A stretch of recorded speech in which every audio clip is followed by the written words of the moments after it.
ಗೃಹ ಮಂತ್ರಿ ಅಮಿತ್ ಶಾ ಅವರೇ, ಪ್ರಧಾನ ಮಂತ್ರಿ ನರೇಂದ್ರ ಮೋದಿ ಅವರೇ, ಆ ಪೊಲೀಸ್ ಯಾವನಿದಾನೆ ಆ ಹೆಣ್ಣು ಮಗಳ ಕುಂಡಿಗೆ ಲಾಠಿ ತುರುಕುವಂತವನು ಅವನನ್ನ ತತ್ಕ್ಷಣ ವಜಾಗೊಳಿಸಬೇಕು. ಇದೊಂದು ಆಗ್ರಹ. ನಿಮ್ಮ ಘನತೆಯನ್ನ ಎತ್ತಿಡಿಬೇಕು ಅಂದ್ರೆ ಅವನನ್ನು ವಜಾಗೊಳಿಸಿ, ಲಾಠಿಯಲ್ಲಿ ಮಳೆ ಹೊಡ್ಕೊಂಡವನನ್ನ ವಜಾಗೊಳಿಸಿ.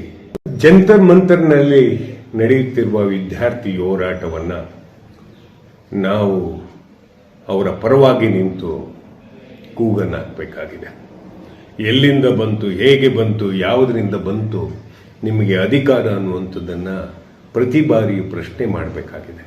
ನೀಟ್ ಎಕ್ಸಾಮಿನೇಷನ್ನಲ್ಲಿ ಕಣ್ಣಿಗೆಣ್ಣೆ ಬಿಟ್ಟು ಓದಂಥವ್ರು ನೀವು ನಿಮ್ಮ ಹಿತಕ್ಕೋಸ್ಕರ, ಯಾವನವನ ಮಂತ್ರಿ ಅಂತ ಇದ್ದಾನೆ ಅವನ ಹಿತಕ್ಕೋಸ್ಕರ ಒಂದು ಸಾರಿ ಲೀಕ್ ಮಾಡ್ಬೋದು, 2 ಸಾರಿನೂ ಲೀಕ್ ಮಾಡಲಿಕ್ಕೆ ಸಾಧ್ಯವಾ? ಅವರ ಸಂಬಂಧಿಗರ ಹೇಳಿಕೆಗೋಸ್ಕರ ಲೀಕ್ ಮಾಡಲಿಕ್ಕೆ ಸಾಧ್ಯವಾ? ಅದೇ ರೀತಿಯಾಗಿ ಒಬ್ಬ ಗೌರವಾನ್ವಿತ ನ್ಯಾಯಾಧೀಶನೊಬ್ಬ ಬಳಸುವ ಭಾಷೆ ಆಗಿರುವ ಪರಿಣಾಮ ಇದು.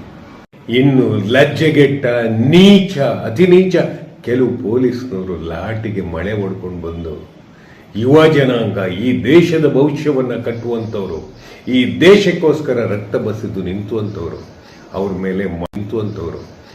ಮೇಲೆ ಮಳೆ ಹೊಡೆದು ಲಾಟಿಗೆ ಮಳೆ ಹೊಡ್ಕೊಂಡು ಬಂದು ಹೊಡಿತಿರಲ್ಲ, ಏನು ಹೇಳ್ಬೇಕು? ಇದು ಕಾನೂನು ಅಂತೀರಾ ಅಥವಾ ಕಾನೂನ ಕಾಪಾಡೋರು ನೀವು ಅಂತ ಹೇಳ್ತೀವ? ರಾಜಕೀಯ ಮಾಡಬೇಡಿ. ನಮ್ಮ ಸ್ವಾತಂತ್ರ್ಯವನ್ನ ನಮ್ಗೆ ಉಳಿಸ್ಕೊಡಿ.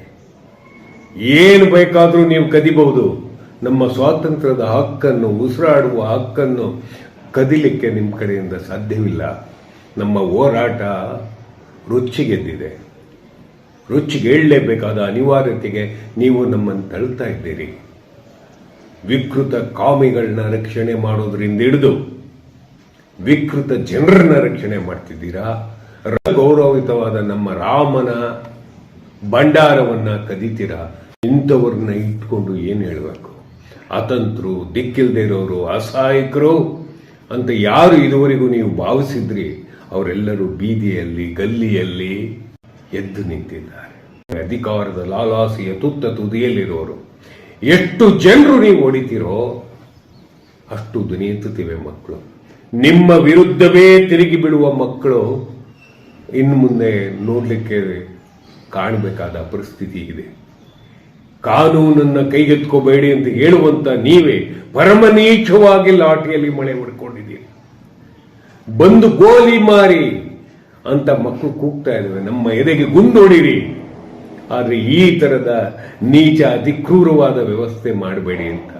ನಿಮ್ಮಂತ ಪರಮ ನೀಚರನ್ನ ನಾವೇನ್ ಮಾಡಬೇಕು ಹೇಳಿ? ಅವನು ರಾಜೀನಾಮೆ ಕೊಟ್ರೆ ಎಲ್ಲ ಆಗ್ಬಿಡ್ತದ ಅಂತ ನಿಮ್ಮ ಪ್ರಶ್ನೆ ಇದೆಯಲ್ಲ, ಅದೇ ನಮ್ಗೆ ಅವಮಾನ. ಅವನೊಬ್ಬ ಕೊಟ್ರೆ ಇನ್ನೆಲ್ಲರೂ ಕೂಡ ನೆಟ್ಟ ಕೆಲಸ ಮಾಡ್ತಾರೆ. ಎಲ್ಲಿ ಓದಿರಿ ಅಖಿಲ ಭಾರತೀಯ ವಿದ್ಯಾರ್ಥಿ ಪರಿಷತ್ತಿನ ಜನರೇ, ಎಲ್ಲೋಗಿದ್ದೀರಿ? 21 ಮಕ್ಕಳು ಸತ್ತಾಗ ನಿಮ್ಗೇನೂ ಅನ್ಸಲ್ವಾ? ನಿಮ್ಮನ್ನು ವಿರೋಧಿಸ್ತಿದ್ದೀವಿ ಅಂತ ಹೇಳಿದ್ರೆ ನಾವು ಪಾಕಿಸ್ತಾನಿಗಳು, ನಿಮ್ಮನ್ನು ವಿರೋಧಿಸ್ತಿದ್ದೀವಿ ಅಂದ್ರೆ ನಾವು ಚೈನಾದವನು, ನಿಮ್ಮನ್ನು ವಿರೋಧಿಸುತ್ತಿದ್ದೀವಿ ಅಂದ್ರೆ ಅಮೆರಿಕದವನು, ನಿಮ್ಮನ್ನು ವಿರೋಧಿಸುತ್ತಿದ್ದೀವಿ ಅಂತ ಹೇಳಿದ್ರೆ ಇವನು ಭಾರತದವನೇ ಅಲ್ಲ ಅಂತ ಹೇಳಿ. ಭಾರತದಲ್ಲಿರುವವರು ನಾವು ತಂದೆ ತಾಯಿಗೆ ಹುಟ್ಟಿದಂಥವರು.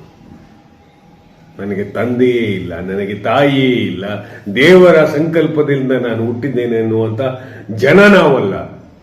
ನಾವು ಕೇಳ್ತಾ ಇರುವುದು ಸಮಾಜದ ಬದುಕನ್ನ, ಎಲ್ಲ ಜನಾಂಗೀಯ ಕೈದೋಟವನ್ನ, ಶಾಂತಿಯ ಕೈದೋಟವನ್ನ. ಇದೊಂದು ವಿಕೃತಿ ಅಲ್ವಾ? ಇನ್ನು ಎಷ್ಟು ಮೌನವಾಗಿ ಹರ್ಚಬೇಕು ನಿಮಗೆ? ನಮ್ಮ ಮೌನ ನಿಮಗೆ ಮಳೆ ಹೊಡೆಯುವಂತ ಪ್ರಕ್ರಿಯೆಯಾಗಿದೆ. ಇನ್ನು ನಾವು ಹೇಳ್ತೇವೆ, ಅಯ್ಯೋ ಪೊಲೀಸವರಿಗೆ ಹೊಡಿತಿದ್ದೀರಾ? ಮಳೆಯನ್ನ ಹಾಕೊಂಡು ಬಂದ ಲಾಠಿಯಲ್ಲಿ ಬೀಸಿ ನಮ್ಮ ಮಕ್ಕಳ ಬುರುಡೆಯನ್ನ ಕಾನೂನು ಬಾಹಿರವಾಗಿ ಹೊಡಿತಿದ್ದಾಗ ನಾವು ಮೌನವಾಗಿರ್ಬೇಕೇನು? ನಾವು ನಿಮ್ಮ ಅಡಿಯಾಳಾಗಿರ್ಬೇಕೇನು? ಅಥವಾ ನಿಮ್ಮ ಬೂಟುಗಳನ್ನ ನೆಕ್ಬೇಕೇನು? ಅವನು ಯಾವನು ಯೋಗ್ಯತೆಗೆಟ್ಟ ನಾಯಿ ಪೊಲೀಸ್, ಅವನು ಅವಿವೇಕಿ. ಒಂದು ಹೆಣ್ಣು ಮಗಳ ಕುಂಡಿಗೆ ಲಾಠಿ ತುರುಕ್ತಾನೆ. ಇವನು ಯೋಗ್ಯತೆಗೆ. ಇವರೆಲ್ಲ ಪೊಲೀಸನ್ನಕ್ಕಾಗತ್ತ? ಪೊಲೀಸ್ ಅಲ್ಲ ಇವು. ನಿಜವಾದ ಪೊಲೀಸು ಈ ರೀತಿ ವರ್ತಿಸಲ್ಲ. ಇದೊಂದು ವಿಕೃತಿಯನ್ನು ಇದನ್ನು ಸಹಿಸಿಕೊಂಡು ಹೋಗೋಕ್ಕಾಗಲ್ಲ. ಕೊಂದ ಕೊಲೆಗಡಕರಾಗಿ ಅಧಿಕಾರದ ತುತ್ತ ತುದಿಯಲ್ಲಿ ಬಾವುಟ ಹಾರ್ತಿದ್ದಾಗ ಜಂಬ ಧ್ವಜವನ್ನು ನಾವು ಕೆಳಗಿಳಿಸ್ತೇವೆ. ವಿದ್ಯಾರ್ಥಿಯ ಯೋಗ್ಯತೆಯನ್ನು ಕಾಪಾಡಬೇಕಾದ ಘನತೆಯನ್ನು ಕೊಡಿ. ಮೊದಲು ಅವನು ಯಾರು ನೀಚನಿದ್ದಾನೆ ಅವನನ್ನು ಮೊದಲು ಒಬ್ಬನಾದರೂ ಹಟ್ಟುವ ಧೈರ್ಯವನ್ನು ತೋರಿಸಿ. ಪಕ್ಕದ ರಾಜ್ಯದ ವಿಜಯ್ ಒಬ್ಬನೇ ಒಬ್ಬ 1,10,10,000 ಪಡೆದಿದ್ದಕ್ಕೆ ಅವನನ್ನು ತನ್ನ ಲೀಡರ್ಶಿಪ್ ಇಂದನೇ ವಜಾಗೊಳಿಸ್ತಾ ಆ ಥರ ಯೋಗ್ಯತೆ ಪ್ರದರ್ಶಿಸಬೇಕು. ಮಕ್ಕಳುಗಳು ಬೀದಿಯಲ್ಲಿ, ಪೋಷಕರು ಸಾಲದ ಹೊರೆಯನ್ನು ಹೊರ್ತಾ ಈ ಶಿಕ್ಷಣಕ್ಕೋಸ್ಕರ ಜೀವ ಸವಿಸ್ತಿದ್ದಾಗ ನೀವು ಮಕ್ಕಳ ಭವಿಷ್ಯದೊಟ್ಟಿಗೆ, ಅವರ ಕನಸುಗಳೊಟ್ಟಿಗೆ, ಅವರ ಜೀವಂತಿಕೆಯೊಟ್ಟಿಗೆ, ಅವರ ಉಸಿರಾಟದೊಟ್ಟಿಗೆ ಆಡಬಾರ್ದು.